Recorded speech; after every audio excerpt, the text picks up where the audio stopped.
కూడా చెప్తున్నాను, please fight on logistic companies who are taking your item to deliver the to customer. So మీరు కూడా complaint చేయండి. In case late అయినా సరే ఐటమ్ రిటర్న్ వస్తుంటే సింపుల్గా వాళ్ళు ఎలా అంటే చాలా ఆశ్చర్యం వేసింది. ఐటమ్ రెడీగా ఉంది, అక్కడ వాళ్ళు అప్డేట్ ఇచ్చి నాకు మెసేజ్ ఏమొస్తుందంటే పికప్ ఐటమ్ రెడీగా లేదని, మేము తీసుకోలేదని మెసేజ్ వస్తుంది.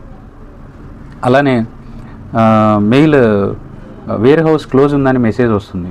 అసలు ఒక్క పర్సన్ కూడా లాజిస్టిక్ కంపెనీ నుంచి ఒక పర్సన్ కూడా ఐటమ్ పిక్ చేసుకోవడానికి రాకుండానే ఇలాంటి మెసేజ్లు వస్తున్నాయి. So small sellers Meesho company వల్ల, మీషో ప్లాట్ఫామ్ వల్ల చాలా సఫర్ అవుతున్నారు. మీరు వేరేది ఏదైనా, I'm not comparing here, but Flipkart platform చూస్తే even though they are taking charges for delivery and logistics, correct టైంకి పిక్ చేసుకుంటారు, డెలివరీ అవుతుంటాయి. కానీ ఇన్ని వేల కోట్ల మీషో కంపెనీ ఇప్పటికీ కూడా సరి చేసుకోకపోతే, లాజిస్టిక్స్ కంపెనీతో సీరియస్ టర్మ్స్ అండ్ కండిషన్ పెట్టుకోకపోతే, ఇవాళ 70,000 కోట్ల కంపెనీ కూడా రేపొద్దున 5,000 కోట్ల కంపెనీకి పడిపోయే ఛాన్సెస్ ఉన్నాయి. ఇది ఒక స్మాల్ సెల్లర్ నుంచి ఒక చిన్న వార్నింగ్ సిగ్నల్. ఎందుకంటే రియల్గా ఎవరు సఫర్ అవుతున్నారో వాళ్ళే. ప్లీజ్, మీలో కూడా మీషో సెల్లర్స్ ఉంటారు, మీరు ఏవైతే ప్రాబ్లమ్స్ ఫేస్ చేస్తున్నారో లాజిస్టిక్స్, ఈ డెలివరీ కానీ పికప్ కానీ రిటర్న్స్ కానీ, please post it on social media like Twitter and Instagram.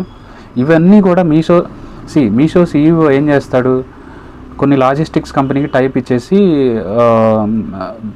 Zonal హెడ్స్ని పెట్టేస్తాడు. వాళ్ళకి రూట్ లెవెల్ ప్రాబ్లమ్స్ తెలియదు, వీళ్ళేంటి హైడ్ చేస్తూ ఉంటారు.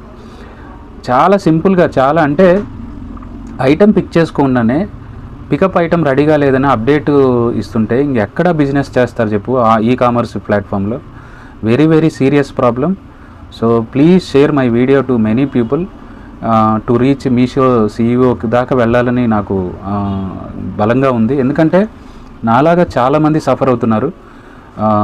ఐటమ్స్ రిటర్న్ వస్తుంటే ఏంటి, కస్టమర్ దాకా వెళ్ళకుండానే వాళ్ళు సింపుల్గా కస్టమర్ అడ్రస్ ఫైండ్ అవుట్ అవ్వలేదని, డెలివరీ చేయలేకపోయామని రిటర్న్ వస్తుంటే ఇంకా బిజినెస్ ఎలా అవుతుంది, మీషో ప్లాట్ఫామ్లో ఎలా పార్టిసిపేట్ చేస్తారు? సో ఈ-కామర్స్లో సక్సెస్ అవ్వాలన్నా, ఫ్లిప్కార్ట్ అమెజాన్తో పోటీ పడాలన్నా ఫస్ట్ మీషో చేయాల్సిన పని లాజిస్టిక్స్ కంపెనీస్ని, మంచి లాజిస్టిక్ కంపెనీతో టైప్ అవ్వడం, లేదంటే వాళ్ళే లాజిస్టిక్ని హబ్ని పెట్టి వాళ్ళు మూవ్ చేయడం అనేది చేయాలి. This is very very serious problem. Please share my video to many companies or to many people.